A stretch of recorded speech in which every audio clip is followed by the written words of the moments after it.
Саламатсыңарбы биздин каналдын көрүүчүлөрү.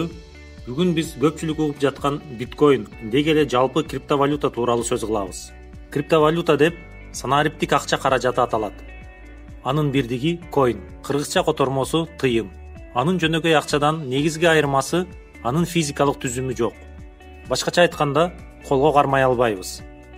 Ар бир тыйындын иштелип чыгарылышы, айланышы интернет айныңында гана өтөт.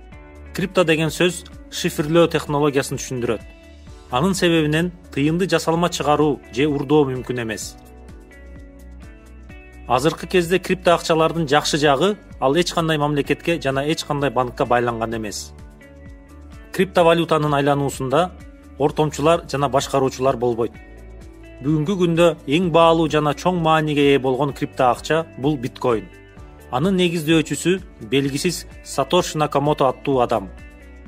Ал биткоинди 2007-2010 жылдары өтө активдүү өнүктүрүп жок болуп кеткен.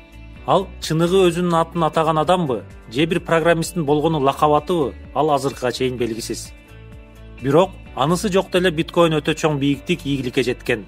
2008 жылы бир биткоиндин баасы 10 центке дагы жетпеген болсо, 2017 жылдын декабрь айында $20,000 чейин чыккан.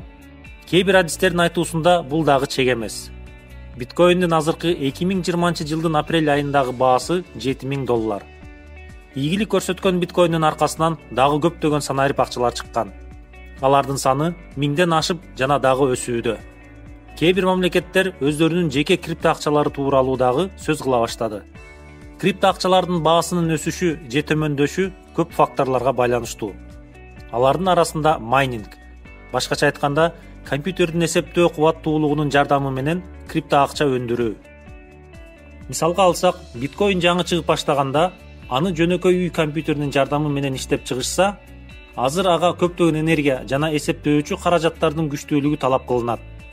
Биткоин менен биргеликте дүйнөгө блокчейн системасы дагы келди. Блокчейн бул маалымат көлөмүн бир жерде сактабастан миллиондогон колдонуучулардын өздүк компьютеринде сактоо. Мындай системаны бузуу же алдоо мүмкүн эмес.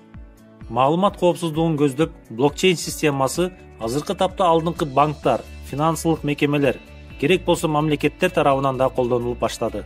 Биз каалайбызбы жокпу, бирок дүйнө ордунда турбайт. Санарип акча, блокчейн, интернет — мунун баары биздин жашообуздун бир бөлүгү болуп калды.